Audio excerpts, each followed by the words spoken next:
नमस्कार मित्रों, आप सभी का स्वागत है आपके अपने चैनल रेडी स्टडी गो में। मेरा नाम है खुशवंत सिंह। मैं आपको पढ़ा रहा था पॉलिटी में हम लोग पढ़ रहे थे उपराष्ट्रपति में हमने पढ़ा था election, qualification, oath and affirmation, condition of office, term of office of vice president. ठीक है, तो अब हम आगे क्या पढ़ेंगे? हम पढ़ेंगे vacancy of the office of vice president, election dispute, power and functions and India and American vice presidents compared. मतलब इनका कंपैरिजन भी करेंगे हम आगे से। ठीक है, तो आप इस वीडियो को अंत तक देखते रहिएगा। लास्ट में हम बताएंगे क्या क्या चीज़ें याद रखने की है, क्या चीज़ें याद रखने की नहीं है। ठीक है, पूरा वीडियो देखिएगा, आपको अच्छी तरह समझ में आएगा। उपराष्ट्रपति इंपॉर्टेंट है क्योंकि अभी इलेक्शन हुए हैं। चलिए शुरू करते हैं। सबसे पहले टर्म ऑफ ऑफिस क्या है? जो वाइस प्रेसिडेंट होता है वो प्रेसिडेंट की तरह 5 साल के लिए ऑफिस होल्ड करते हैं। ठीक है, ये याद रखिएगा। कितने साल का होता है? 5 साल का। और फिर क्या है? रिजिग्नेशन किसको देते हैं? रिजिग्नेशन किसको एड्रेस करते हैं? प्रेसिडेंट को, राष्ट्रपति को एड्रेस करके रिजिग्नेशन देते हैं। ठीक है, इनको हटाने के लिए कोई इम्पीचमेंट की ज़रूरत नहीं है। इनको डायरेक्टली एक रिजोल्यूशन के द्वारा, जिसमें जो राज्यसभा में स्पेशल मेजोरिटी से पास किया गया हो और लोकसभा में भी पास किया गया हो, उससे अपन इनको हटा सकते हैं। ठीक है, इसमें देखिए, उसमें जो राज्यसभा में पास होगा वो इफेक्टिव मेजोरिटी से, मतलब स्पेशल मेजोरिटी, और जो लोकसभा में पास होगा वो सिंपल मेजोरिटी से पास होगा। क्योंकि ये इलेक्ट भी राज्यसभा और लोकसभा के द्वारा ही होते हैं। जैसे कि अपन ने लास्ट वीडियो में पढ़ा था कि election of the vice president में कि ये इसमें स्टेट लेजिस्लेचर बिल्कुल इसमें भाग नहीं लेता, कोई पार्टिसिपेट नहीं करते हैं। इसे पार्टिसिपेट कौन करते हैं? Only parliament, upper house and lower house, Lok Sabha और राज्यसभा। ऐसे ही जब इसको हटाने की बात होगी तभी राज्यसभा और लोकसभा ही भाग लेंगे। लेकिन इसमें यह है कि राज्यसभा में वो जो रिजोल्यूशन आया है वो इफेक्टिव मेजोरिटी से पास होना चाहिए, बट जो लोकसभा में है वो सिंपल मेजोरिटी से पास होना चाहिए। बस ये डिफरेंस है। अब इसमें क्या है कि ये ओनली इंट्रोड्यूस होगा राज्यसभा में, ये लोकसभा में इंट्रोड्यूस नहीं हो सकता ये रेजोल्यूशन, इनको हटाने का। ठीक है, क्योंकि ये राज्यसभा के डायरेक्ट मेंबर होते हैं, राज्यसभा को प्रेसाइड करते हैं, तो वो राज्यसभा में ही इंट्रोड्यूस होगा। उसके बाद उसमें एक और शर्त है कि 14 दिन का प्रायर नोटिस दिया जाना चाहिए। आज कोई रेजोल्यूशन लाया और कल इंट्रोड्यूस कर दिया, ऐसा नहीं हो सकता। 14 दिन का प्रायर नोटिस होना है, ज़रूरी है। ठीक है, तो ये बात ध्यान रखिएगा। अब इसमें क्या है कि कोई ग्राउंड मेंशन करने की ज़रूरत नहीं है, कोई रीज़न देने की ज़रूरत नहीं है क्यों रिमूवल करना है। आप मेजोरिटी में नहीं हो तो हटा सकते हो। मतलब राज्यसभा अगर एग्री नहीं है कि अपना चेयरमैन कौन होगा, तो हटा सकती है राज्यसभा। मतलब रेजोल्यूशन ला सकती है, कोई रीज़न देने की ज़रूरत नहीं है कि कोई रीज़न हो। ठीक है, अब देखिए, जैसा कि पहले दे रखा है कि इनका ऑफिस 5 साल तक होगा। लेकिन अगर अगला उपराष्ट्रपति नहीं चुना जाता है तो तब तक वही पिछला उपराष्ट्रपति ही अपनी चेयर पर रहेगा। वो जब तक पद नहीं छोड़ेगा जब तक अगला उपराष्ट्रपति चयनित ना हो जाए। चयनित क्या बोलते हैं इसको? इलेक्ट नहीं हो जाए। ठीक है, तो और एक और टर्म है कि वो कितने भी टाइम के लिए वापस से री इलेक्शन में एलिजिबल है। मतलब वापस उपराष्ट्रपति बन सकते हो और उसमें कोई नंबर फिक्स नहीं है, कितनी बार ही बनो, आपकी हिम्मत होनी चाहिए जीतने की। ठीक है, तो ये याद रखिएगा। 5 साल के लिए करता है, 5 साल का टर्म होता है इसका। रिजाइन किसको देता है? एड्रेस करता है प्रेसिडेंट को। ठीक है, फॉर्मल इम्पीचमेंट की जरूरत नहीं है, डायरेक्टली हटा सकते हैं राज्यसभा से स्पेशल मेजोरिटी और लोकसभा में सिंपल मेजोरिटी से। अब जब जो रेजोल्यूशन आएगा वो सिर्फ राज्यसभा में प्रेजेंट हो सकता है, और वो भी 14 दिन के प्रायर नोटिस पर। ठीक है, उसमें कोई रीज़न देने की ज़रूरत नहीं है। फिर क्या होता है कि जब तक अपना ऑफिस होल्ड करे, जब तक कि उसका सक्सेसर ना आ जाए, मतलब अगला उपराष्ट्रपति ना आ जाए। और री इलेक्शन के लिए कितने भी नंबर ऑफ टाइम के लिए वो एलिजिबल है। ठीक है, ये याद रखिएगा। हिंदी मीडियम वाले देख लीजिए जिनको समझ में नहीं आ रहा इंग्लिश में, वो हिंदी मतलब ज़्यादा डिफिकल्ट है नहीं एक्चुअली। पॉलिटी तो आप हिंदी इंग्लिश में पढ़ लो, इंग्लिश में ज़्यादा ईजी हो जाती है। हिंदी मीडियम वालों के लिए भी इंग्लिश में पढ़ना ज़्यादा ईजी है। इलेक्ट है, कुछ वर्ड्स है जो स्पेशल मेजोरिटी है, इफेक्टिव मेजोरिटी है, ये इसमें ज़्यादा ईजिली समझ में आते हैं क्योंकि जो वर्ड्स बने उन्हीं में उसका मीन आ जाता है। ठीक है, अब है वैकेंसी ऑफ ऑफिस।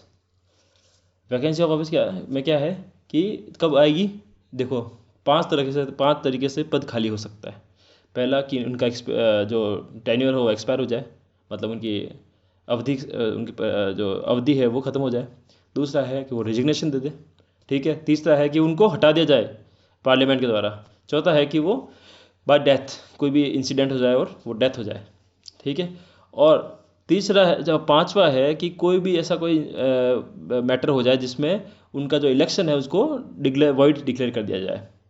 मतलब वॉइड कौन डिक्लेयर कर सकता है? सुप्रीम कोर्ट कर सकता है, क्योंकि इसकी सुनवाई कौन करेगा? सुप्रीम कोर्ट करेगा, ठीक है, यह याद रखिएगा।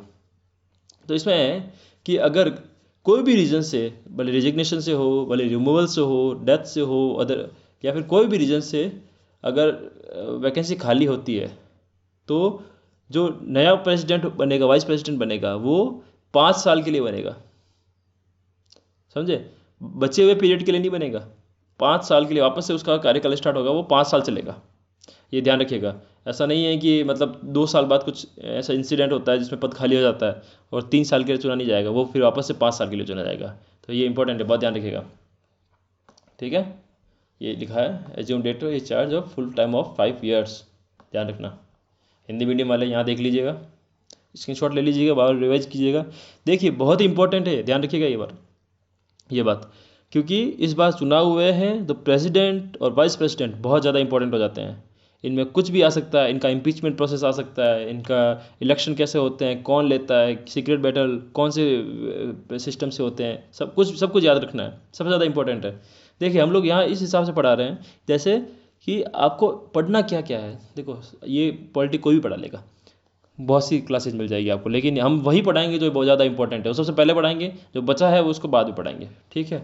ठीक है, उसकी पावर क्या होती है? कुछ तो पावर होगी, वाइस प्रेसिडेंट है भैया, तो वो directly ex officio chairman of the Rajya Sabha का एक्स ऑफिशियो चेयरमैन होता है। एक्स ऑफिशियो चेयरमैन मतलब पदेन अध्यक्ष होता है, ठीक है।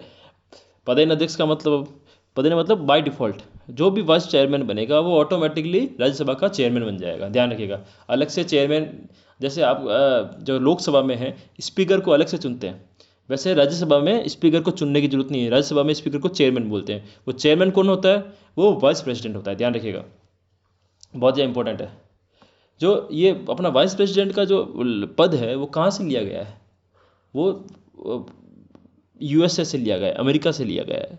और वो अमेरिका में भी यही होता है, जो वाइस चेयरमैन होता है वो सीनेट को, जो सीनेट जो कि वहाँ का अपर हाउस है, यहाँ का राज्यसभा जैसे अपर हाउस है, वहाँ अमेरिका में सीनेट होता है, कांग्रेस और सीनेट दो होते हैं। तो जो सीनेट होता है वो अपर हाउस होता है, उनकी उसका चेयरमैन भी वहाँ पे वाइस प्रेसिडेंट ही होता है, ठीक है, ध्यान रखिएगा। दूसरी पावर क्या है? जब भी प्रेसिडेंट की वैकेंसी खाली होगी, कोई भी रीजन हो, भले वापस वही रिजिग्नेशन, इंपीचमेंट, डेथ और अदरवाइज कोई भी रीजन हो, जो वाइस प्रेसिडेंट होगा वो एज एक्ट करेगा प्रेसिडेंट, ठीक है। क्योंकि अगर प्रेसिडेंट की वैकेंसी खाली होती है तो 6 महीने में इलेक्शन कराना जरूरी है, तो वो 6 महीने के लिए, जब तक कि नया प्रेसिडेंट इलेक्ट नहीं हो जाता तब तक के लिए वो एज ए प्रेसिडेंट काम करेगा। जब vice president as a president काम करेगा, मतलब उपराष्ट्रपति एज ए राष्ट्रपति जब वर्क अपनी ड्यूटी देगा, तब उसको जो भी राष्ट्रपति को मिलती है सुविधाएं, वो सारी वहाँ से मिलेगी, राष्ट्रपति वाली मिलेगी। वो तब राज्यसभा का चेयरमैन नहीं होगा, वो राज्यसभा के चेयरमैन की ड्यूटी परफॉर्म नहीं करेगा, ध्यान रखिएगा। ये जब वो राष्ट्रपति होता है, उपराष्ट्रपति एज ए राष्ट्रपति काम करता है, तो सारी ड्यूटी जो होती है राष्ट्रपति वाली वो निभाता है, और उपराष्ट्रपति की ड्यूटी और चेयरमैन ऑफ द राज्यसभा की ड्यूटी कोई और निभाएगा, वो नहीं निभाएगा।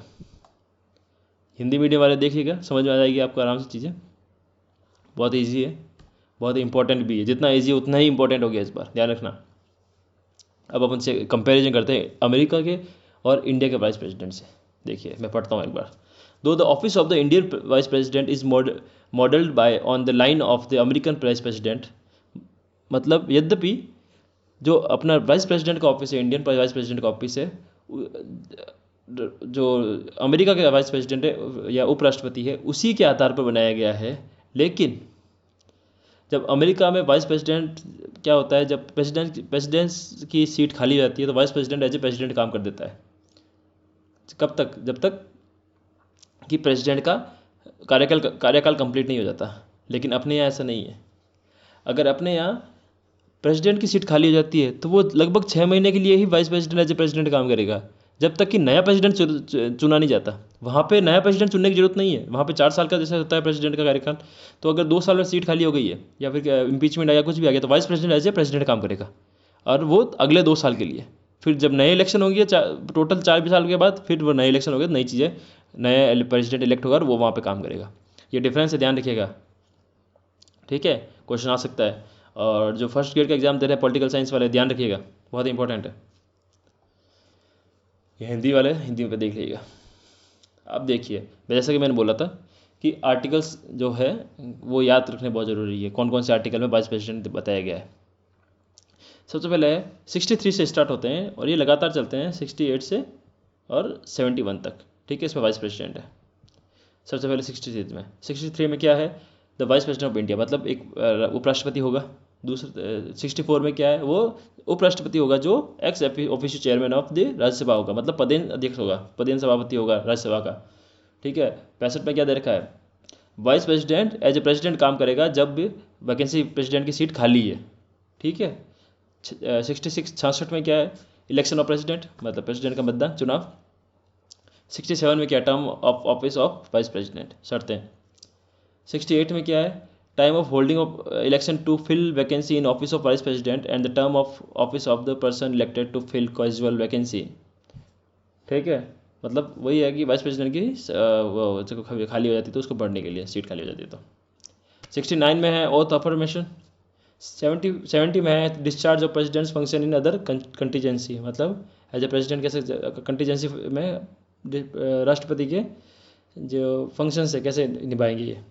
71 में मैटर रिलेटेड टू और concern with the election of vice president, इससे जो भी मैटर रिलेटेड है जो वाइस प्रेसिडेंट के वो सुप्रीम कोर्ट में सुने जाते हैं, जो कहाँ क्या विवाद होता है तो कहाँ सुना जाएगा, ये सब 71 में दे रखा है, ठीक है। ये हिंदी मीडियम वाले आप स्क्रीनशॉट ले लीजिएगा, याद रखिएगा।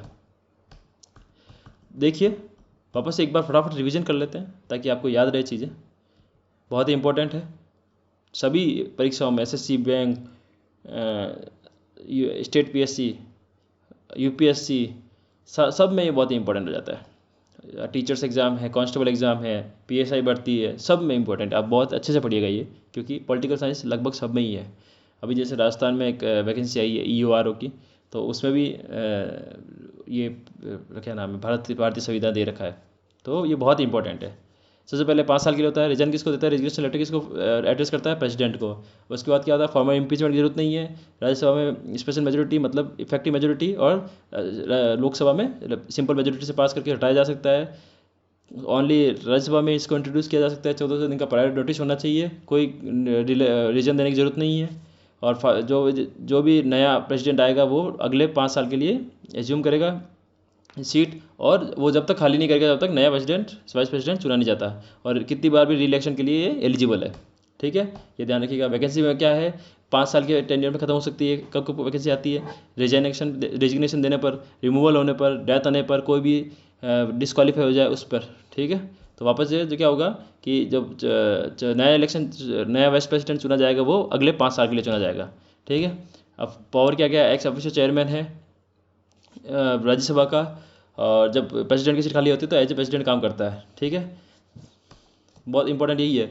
ये यहाँ पे क्या है कि प्रेसिडेंट क्या होता है, अमेरिका में वैसे ही जैसे अपना वाइस प्रेसिडेंट होता है वैसे ही अमेरिका में वाइस प्रेसिडेंट होता है, वो भी वहाँ की सीनेट की अध्यक्षता करता है।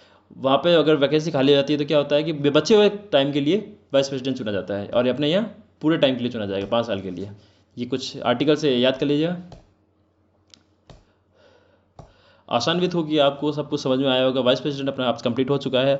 अगर आपने हमें सब्सक्राइब नहीं किया है तो सब्सक्राइब कीजिए। अगर पसंद आया है तो लाइक कीजिए, लोगों के साथ शेयर कीजिए, ज़्यादा लोगों के साथ शेयर कीजिए ताकि हम ज़्यादा से ज़्यादा लोगों तक पहुंच बना सके।